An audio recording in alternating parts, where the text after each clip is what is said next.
अस्सलामुअलैकुम फ्रेंड्स। तो कैसे आप सब लोग। तो उम्मीद है सब लोग खैरियत से होंगे, आफियत से होंगे। तो पिछली बार हमने परम्यूटेशंस एंड कॉम्बिनेशंस पढ़ा था। तो अब ये आपके पास बाइनोमियल थ्योरम है। तो बाइनोमियल थ्योरम तब ही समझ आ जाएगी हमें जब आपके पास परम्यूटेशन एंड कॉम्बिनेशंस का कॉन्सेप्ट होगा। अभी आप देखोगे सबसे पहले सर ये बाइनोमियल थ्योरम क्या है।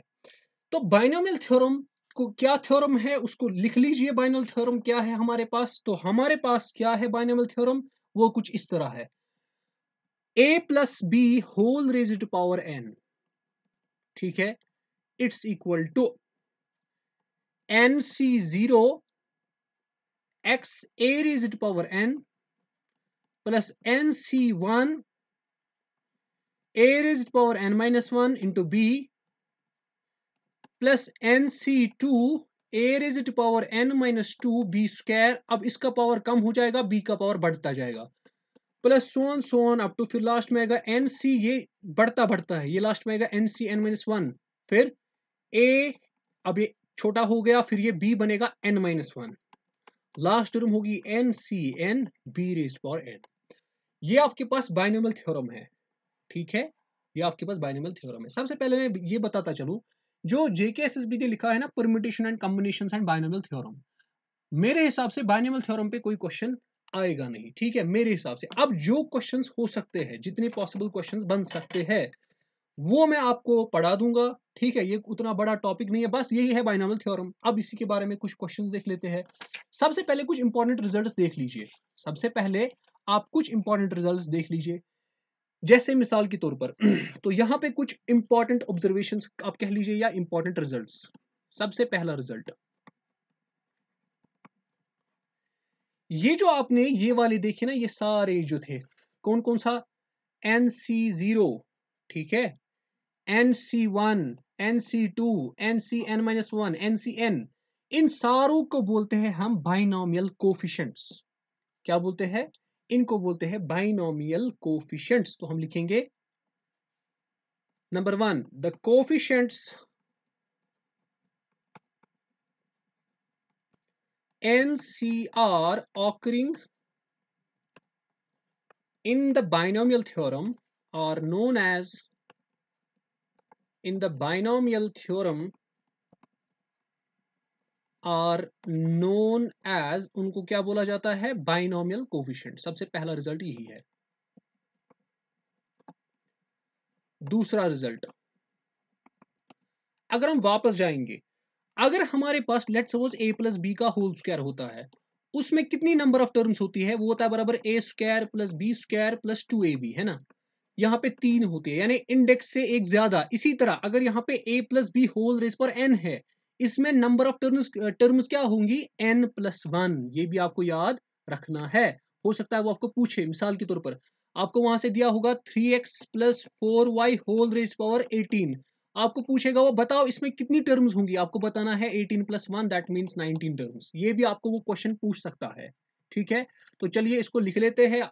तो नंबर टू जो आपके पास रिजल्ट है, there are n plus one terms. आपके पास कितनी टर्म्स होती है, n plus one terms in the expansion of a plus B whole raise power n। ये हो गया दूसरा।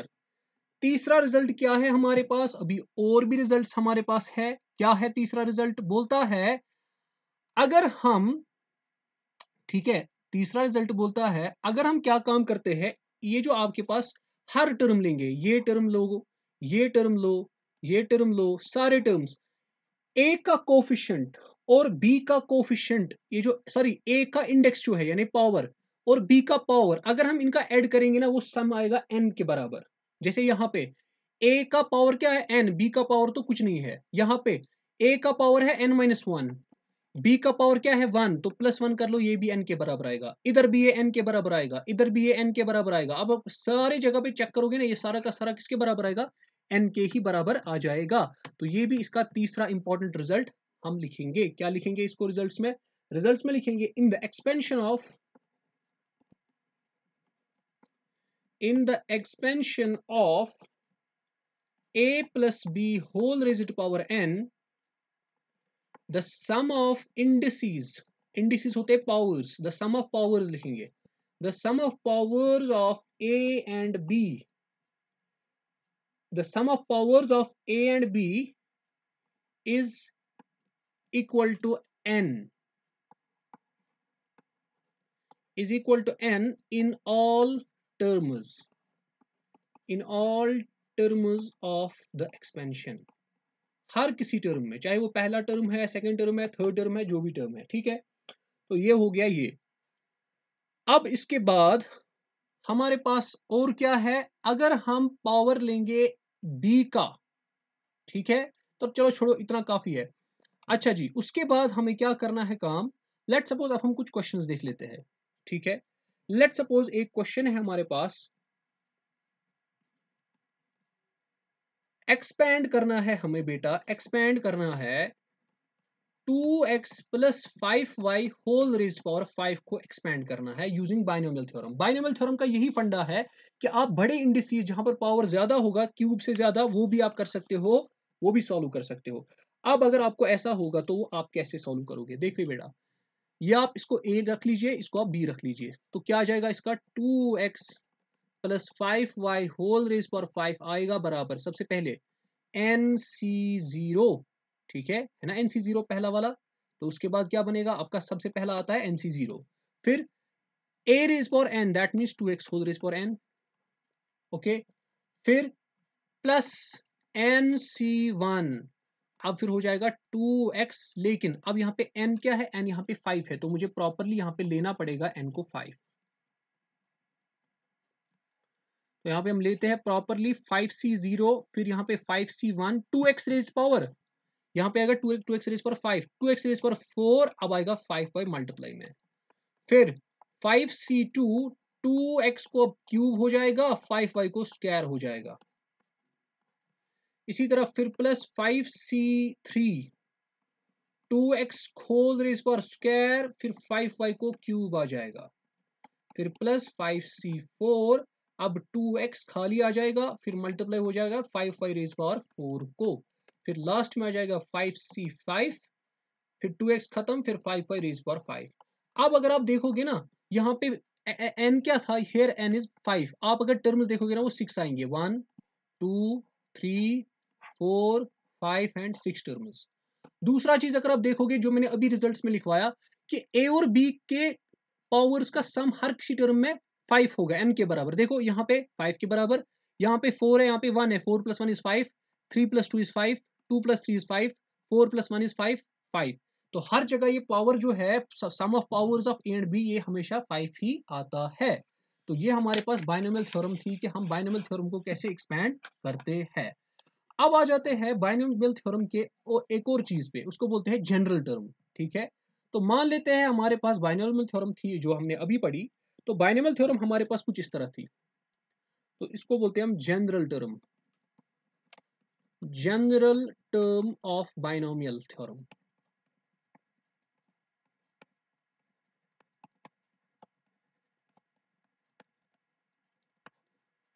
अगर हम अभी बाइनोमियल थ्योरम जो हमने पढ़ी, a plus B whole raise power n, ये किसके बराबर था, ये बराबर था NC0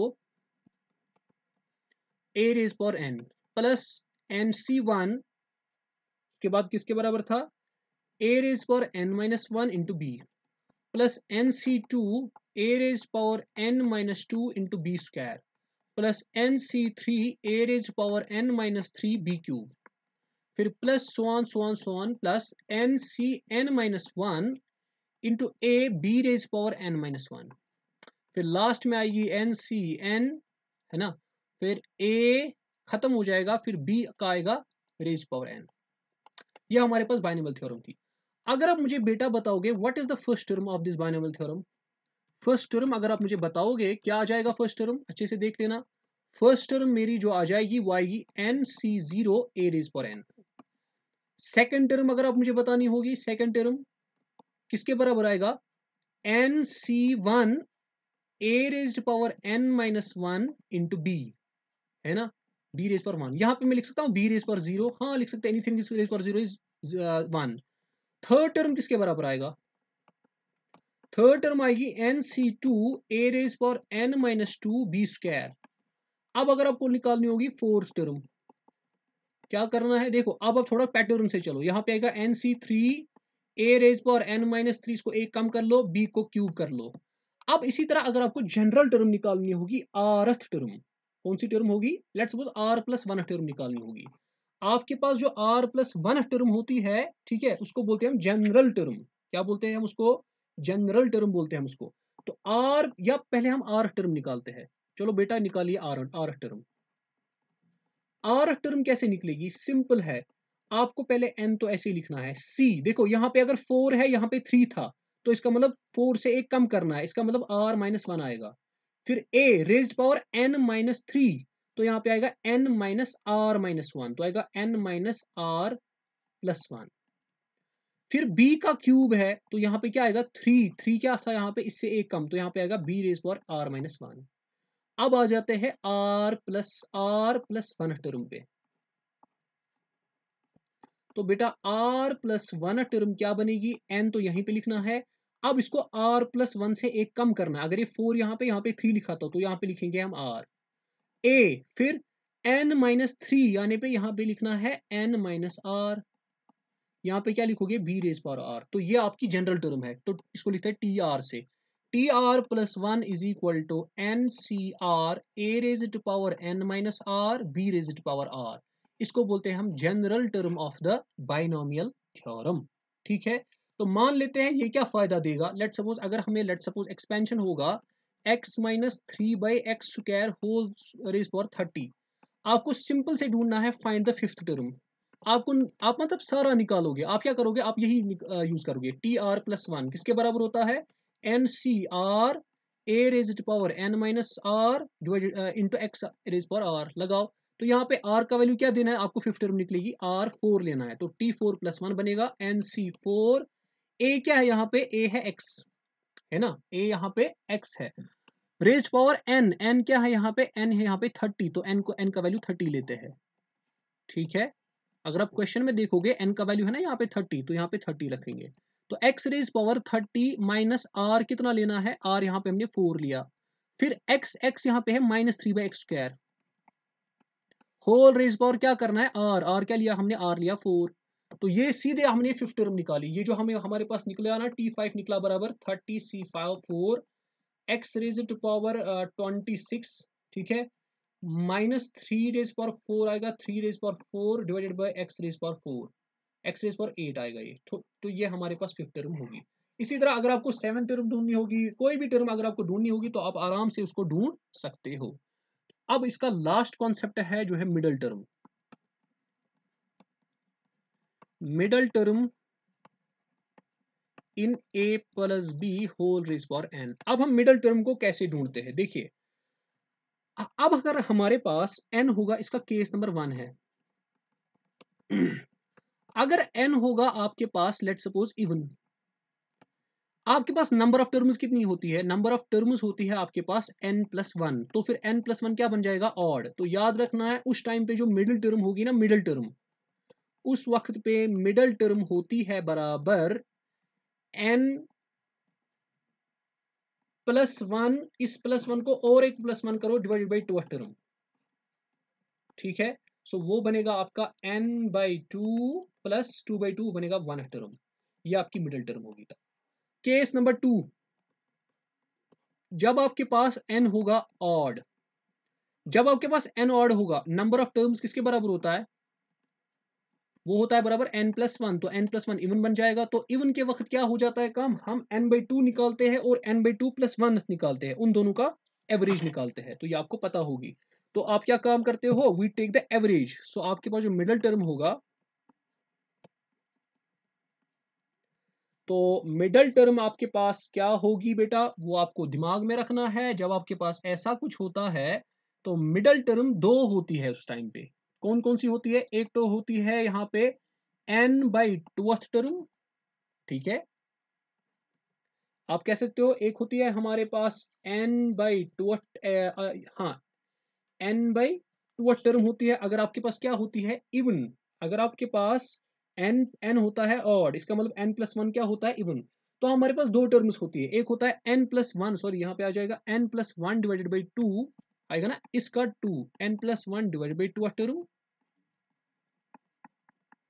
और दूसरी आ जाएगी n+1 डिवाइडेड बाई 2 को प्लस एक और ऐड करेंगे तो वही आ जाएगा आपका।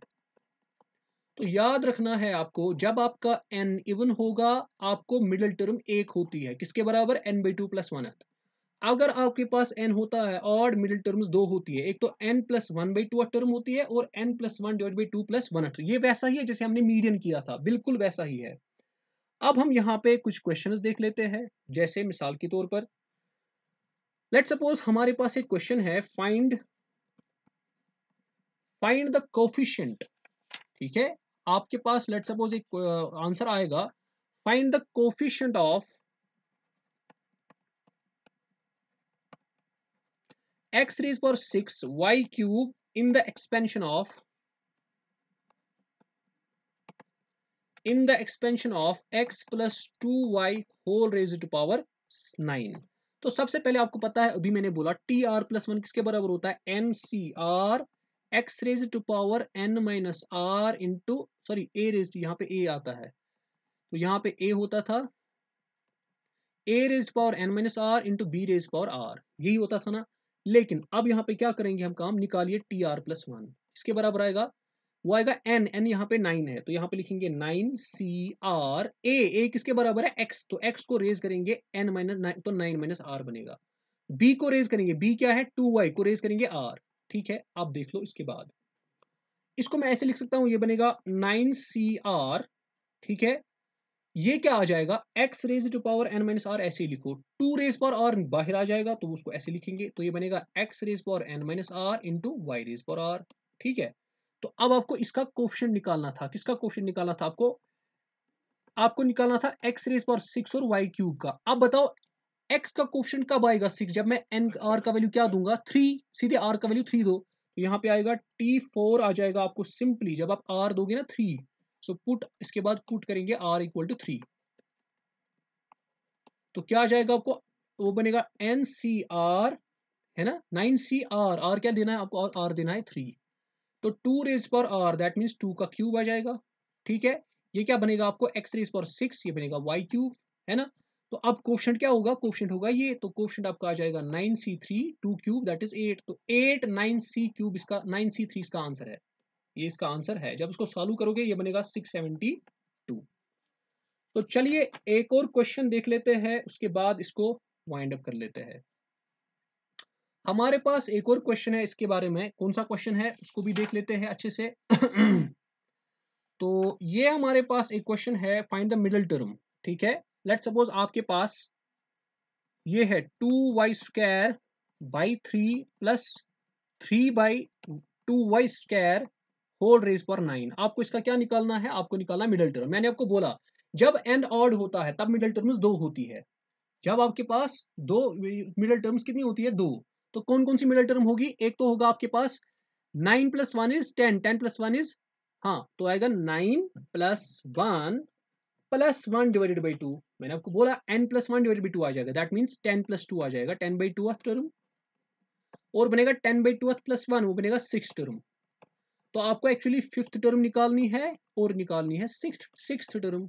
तो कैसे ढूंढोगे, बिल्कुल आसान है, आप लगाओगे TR+1 होता है बराबर NCR into a raise to power n-r into b raise power r। तो लगाओ, आपको सबसे पहले 5th टर्म ढूंढनी है, तो r का वैल्यू क्या दोगे 4, तो 4 + 1 आ जाएगा बराबर n है n 9C4, तो a raise to power a क्या है 2y² by 3 whole raise to power n क्या है, n है 9, 9 - 4 इज 5, b क्या है 3/2y², होल रेस पर क्या है r कितना लिया हमने 4, तो इसको सॉल्व करोगे तो ये आपका T5 बनेगा। T6 ऐसे ही ढूंढना है आपको, अब r का वैल्यू 5 लगाना है, ये बनेगा T5+1, है ना, तो बनेगा T5+1, तो NC5 2y² बाई 3, 9 - 5 इज 4, ये बनेगा 3/2y² होल रेज पावर 5। तो ये आपकी मिडल टर्म्स आ गई, ये आपके पास T5 है और ये आपके पास T6 है।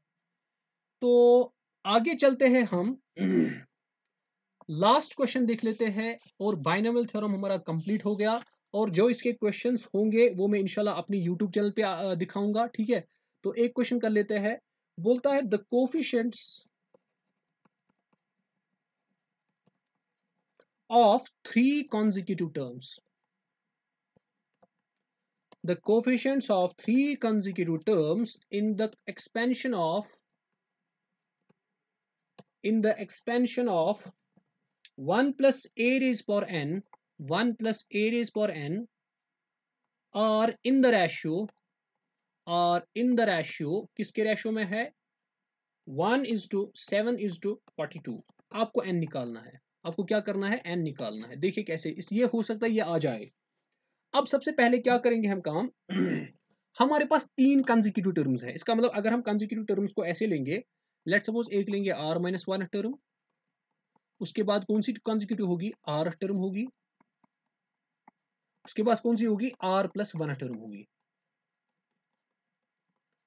अब इन तीन का रेशियो क्या बोलता है, द कोफिशिएंट, इनके कोफिशिएंट्स का जो रेशियो है वो निकलता है 1:7:42। सबसे पहले वो देख लेते हैं, इसका मतलब अगर मैं r-1 का कोफिशिएंट देखूंगा, हमें सबसे पहले आपको याद होना चाहिए tr+1 जो है बेटा, ये आता है बराबर NCr, है ना, a raised to power n-r into b raised to power r, है ना। अब ये वाला मैंने आपको बोला था यही होता है आपका बाइनोमियल कोफिशिएंट, है ना, एनसीआर ही होगा ना आपका बाइनोमियल कोफिशिएंट। तो बताइए जब आपका r-1 टर्म होगा उसका कोफिशिएंट क्या बनेगा, एनसीआर क्या बनेगा, NCr-2। देखिए जब आपके पास r+1 था उस वक्त क्या आ गया, NCr। जब आपके पास r-1 होगा, इसको एक कम करना है, इसका मतलब NCr-2 डिवाइड बाय करो r टर्म का, r टर्म का आएगा NCr-1, ये किसके बराबर आएगा, 1:7। और अगर मैं r बाई इसका निकालूंगा, r का क्या है, NCr-1, r+1 का हमने ऊपर निकाला NCr, किसके बराबर आएगा वो 7/42। तो ये बनेगा 7 जार और 7 6 जार। तो इनको सॉल्व करना है, वहां से आपको इक्वेशंस मिल जाएंगी, ठीक है। तो जब हम इसको सॉल्व करेंगे, कैसे सॉल्व करेंगे, अब मैं इसको अगले पेज पे दिखा देता हूं, देख लेते हैं इसको कैसे सॉल्व करना है।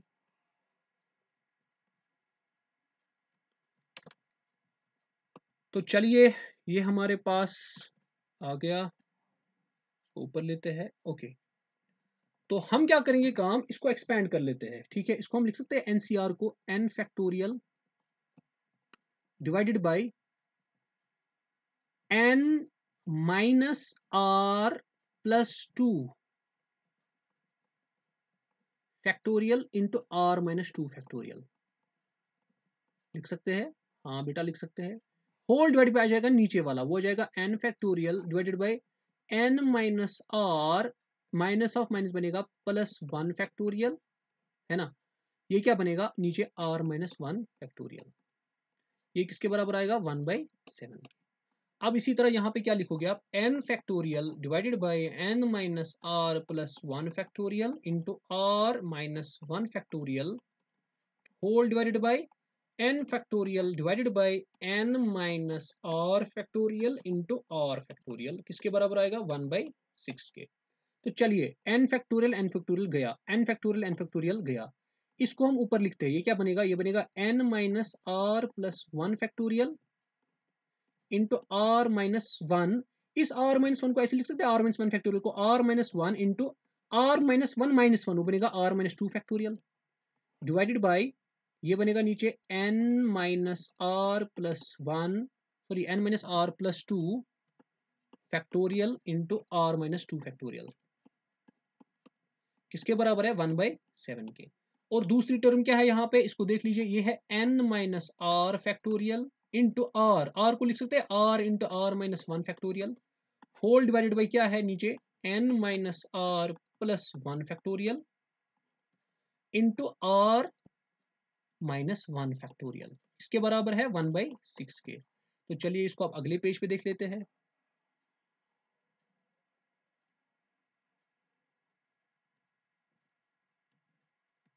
ओके तो अब कीजिए इसको सॉल्व, देखिए तो ये जो r-2 फैक्टोरियल, r-2 फैक्टोरियल खत्म हो गया, r-1 फैक्टोरियल, r-1 फैक्टोरियल खत्म हो गया। तो देखिए ये जो n minus R plus one है इसको ऐसे ही रखते हैं, n minus R plus one factorial को ऐसे ही रखो। मल्टीप्लाई क्या है, मल्टीप्लाई है आर माइनस वन। नीचे क्या है, नीचे है n minus R plus two. अगर मैं इसको थोड़ा एक्सपेंड करूं ये बनेगा ना n minus R plus two minus one बनेगा n minus R plus one factorial is equal to 1/7। ठीक है, एंड यहाँ पे क्या बन जाएगा, ये बनेगा n minus R factorial into R divided by ये क्या बनेगा यहाँ पे n minus R plus one into, ठीक है, अगर मैं इसको माइनस वन करूंगा ये बनेगा n minus R factorial is equal to 1/6। ये वाला खत्म, ये वाला खत्म, तो बचा क्या बचेगा अब r minus one divided by n minus R plus two is equal to 1/7। और यहाँ पे क्या बचेगा r divided by n minus R plus one is equal to 1/6। इसको सॉल्व कीजिए, ये बनेगा 7r minus seven is equal to n minus R plus two. इसको सॉल्व कीजिए, ये बनेगा 6r is equal to n minus R plus one. तो यहाँ से इसको सॉल्व करते हैं, ये बनेगा 8r minus nine is equal to n। ठीक है, ऐसा ही कुछ आएगा। और यहाँ पे सॉल्व कीजिए, ये बनेगा आपका 6r प्लस r बनेगा 7r, तो 7r बनेगा आपका n प्लस वन। ठीक है, तो जब आप दोनों को सॉल्व करोगे ना वहां से आपको सीधे n का वैल्यू आ जाएगा 55। बस simply linear equation in two variable बन गया, आप इसको वैल्यू अब निकाल सकते हो। ऐसा वाला क्वेश्चन वहां पे मुझे नहीं लगता है आएगा क्योंकि थोड़ा बड़ा है। ठीक है, तो ये आपका बाइनोमियल थ्योरम के बारे में मैंने आपको कुछ क्वेश्चंस बताए थे और इसमें कुछ नहीं है, ये इतना ही है, बाइनोमियल थ्योरम इतनी ही है। ठीक है, अब जो जो क्वेश्चंस मुझे लगेगा कि इसमें आ सकते हैं, ठीक है, वो मैं इंशाल्लाह अपनी यूट्यूब चैनल पे दिखाऊंगा। उसका नाम है ER मोमिन मजीद, आप सर्च करें ERMUMANMAJEED, वहां पे मैं इसके डिफरेंट क्वेश्चंस आपके सामने रखूंगा, डिस्कस करेंगे। तो और आपके पास जो ईद के बाद हम इंशाल्लाह एक और सब्जेक्ट उठाने वाले हैं, फिजिक्स और कंप्यूटर या इकोनॉमिक्स, देखेंगे कौन सा सब्जेक्ट उठाएंगे। तो आप उसके लिए मेरी यूट्यूब चैनल पे आ सकते हैं, सारे लेक्चर्स वहीं पे प्रोवाइड मैं कर दूंगा। बिल्कुल भी आपको घबराने की जरूरत नहीं है, हर कोई चीज़ बेसिक से स्टार्ट करेंगे। अब हमारे पास मैथमेटिक्स में बचता है प्रोबेबिलिटी और मैट्रिसेस एंड डिटरमिनेंट्स। तो इसके बाद वाला जो चैप्टर होगा वो हम प्रोबेबिलिटी डिस्कस करने वाले हैं। तो आप एमसीक्यूज भी देख लीजिएगा जो मेरी चैनल पे है, क्योंकि मैंने यहाँ पे कॉन्सेप्ट्स बढ़ाए हैं। अब डिफरेंट डिफरेंट क्वेश्चंस बन सकते हैं, जैसे परमुटेशन एंड कॉम्बिनेशन पे डिफरेंट क्वेश्चंस बनेंगे, वो मैं अपनी चैनल पे आपको बता दूंगा। इसी तरह आपको ऐसे ही बाइनोमियल थ्योरम पे क्या क्वेश्चन, बाइनोमियल थ्योरम पे उतने ज्यादा क्वेश्चंस बन नहीं सकते हैं, ठीक है, जैसा कि एग्जाम है जीके एसएसबी का। अच्छा, प्रोबेबिलिटी पे बहुत सारे क्वेश्चंस में बनाऊंगा, लगभग 300 क्वेश्चंस में बनाऊंगा। ठीक है, तो आप वो मेरी चैनल पे आ सकते हो, और प्रोबेबिलिटी जब आप पढ़ोगे आपको स्टैटिस्टिक्स का भी कवर हो जाएगा और मैथमेटिक्स का भी कवर हो जाएगा। तो चलिए, उम्मीद करते हैं आपने लेक्चर को एंजॉय किया होगा, आपने कुछ सीखा होगा इसमें से, बाइनोमियल थ्योरम क्या होती है, इसकी फॉर्मूला क्या है, कुछ इंपॉर्टेंट रिजल्ट्स क्या है। तो मिलते हैं अगले वीडियो में। अब प्रोबेबिलिटी हम स्टार्ट करने वाले हैं।